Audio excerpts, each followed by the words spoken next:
peut-être il reste 3 minutes si vous avez des questions à poser. Est-ce qu'il y a Oui. des théologiens particuliers sur lesquels il a appuyé sa spiritualité? Est-ce qu'il y a des théologiens particuliers? Oui. Déjà, donc, il y a les saints du Carmel, et saint Thomas d'Aquin, beaucoup. Et ensuite, il a beaucoup lu les pères de l'Église, si bien qu'en fait, son expérience de l'Église, elle s'enracine dans l'expérience primitive, en fait, que les premiers chrétiens ont fait de l'Église. Donc, le théologien de référence pour Palao, c'est saint Thomas d'Aquin, et l'arrière-fond, on pourrait dire le bagage théologique dont il se sert, c'est les pères de l'Église, saint Augustin en particulier. Et une expérience similaire à celle de Palao, par exemple, vous la trouvez dès les premiers siècles, le 2e siècle de l'Église, dans le Pasteur d'Hermas, où Hermas va voir un dialogue similaire avec l'Église qu'il va découvrir à travers la figure d'une femme. Oui, Jean-Gabriel? Est-ce qu'on trouve chez le père Palao, certainement, mais j'aimerais savoir où, une analogie entre la figure de l'Église, qui est Marie, et cette jeune fille qu'il découvre comme étant, tu vois, ce qui est ça, comme étant la figure même de l'Église, enfin, la représentation même de cette épouse qui est l'Église. Ouais. Donc j'aimerais savoir si, parce que moi je vois à travers Marie, mère de l'Église, le type même de l'Église, la figure même de l'Église classique. Ça, oui, oui. Donc est-ce que, comment se fait ce passage, cette transition entre cette figure de l'Église et cette jeune fille qui lui apparaît C'est en fait, alors, comment s'opère la transition? Parce que là, oui, justement, en fait, la question c'est comment s'opère la transition entre la vision d'une jeune fille qui représente l'Église et celle de Marie. En réalité, pour Palao, c'est ça aussi qu'il y a une progressivité dans l'éducation de son cœur. C'est-à-dire que au début, il va même contempler à travers des femmes de la Bible, comme par exemple Rebecca ou Rachel, toutes ces saintes femmes qu'il trouve dans les histoires bibliques, une image du mystère de l'Église, parce que l'Église est épouse de l'agneau. Et à travers l'image de la femme, l'Église va se manifester à lui.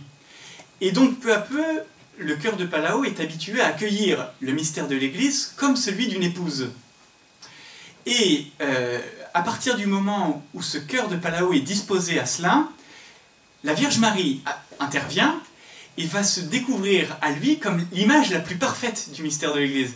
Si bien qu'en fait, quand Marie se révèle à Palao comme figure de l'Église, c'est l'accomplissement, c'est même la perfection de toutes les images qui ont précédé, et c'est celle en laquelle cette manifestation de l'Église trouvera sa réalité la plus ultime.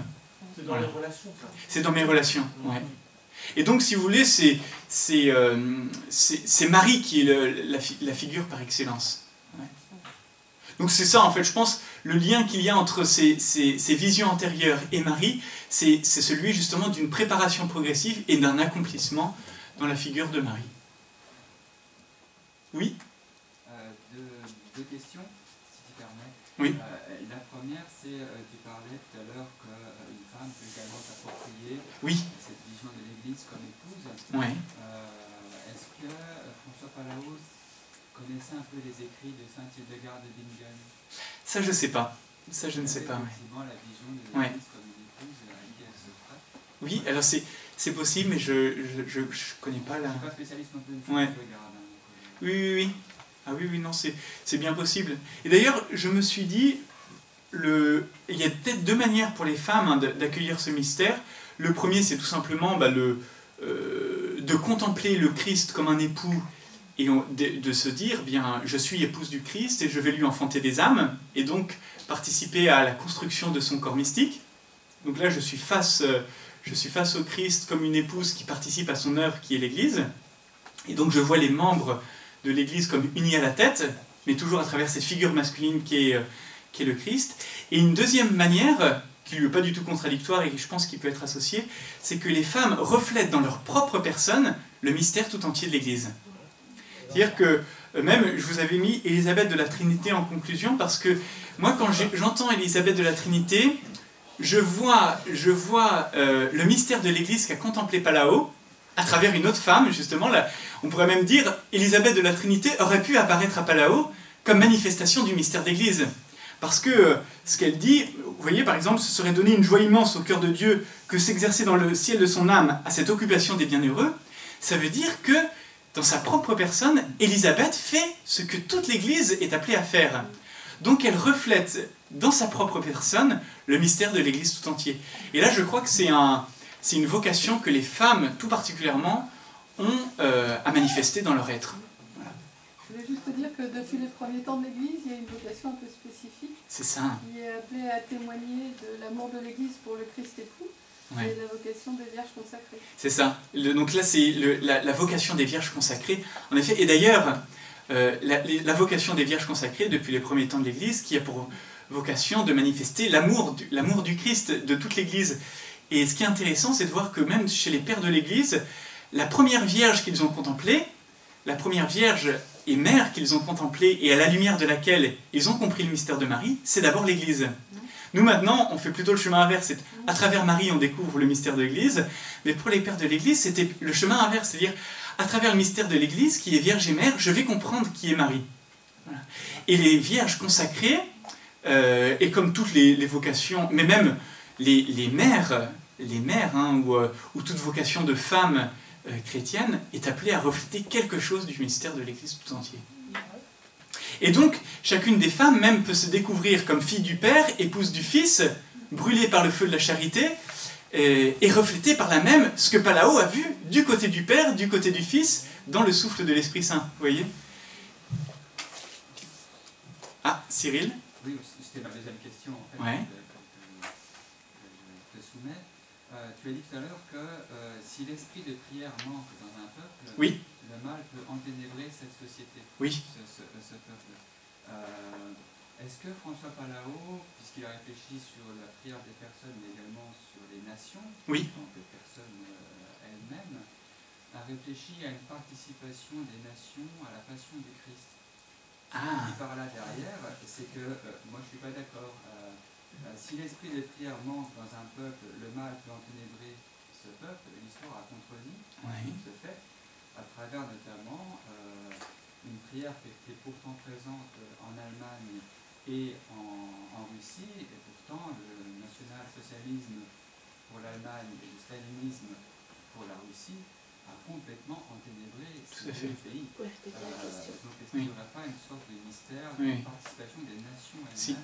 Et donc je redis, la question c'est de savoir est-ce que les nations peuvent être associées au mystère de la passion du Christ, si bien qu'en fait, même l'esprit de prière, au sein de ce peuple, aurait pour effet de configurer, si je comprends bien, ou si je développe, même l'esprit de prière au sein d'un peuple aurait pour effet de configurer une nation tout entière au mystère pascal.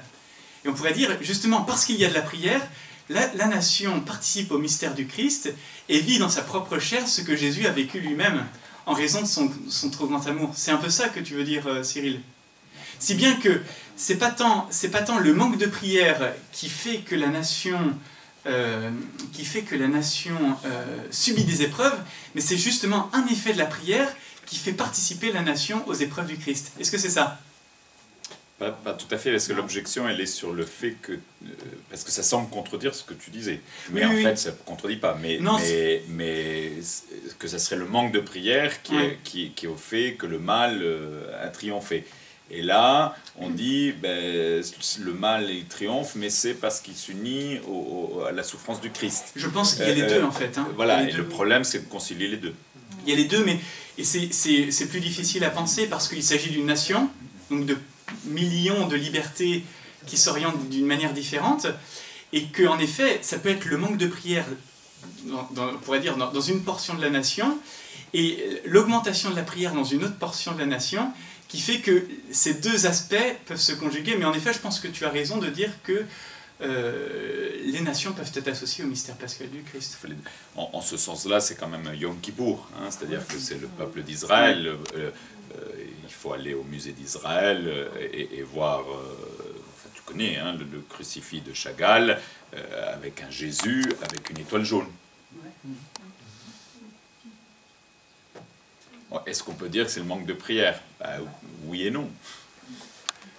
C'est tout le mystère de la Shoah. Qu'est-ce que ça veut dire la Shoah? Comme un agneau qu'on mène à l'abattoir, et nous pensions qu'il était châtié.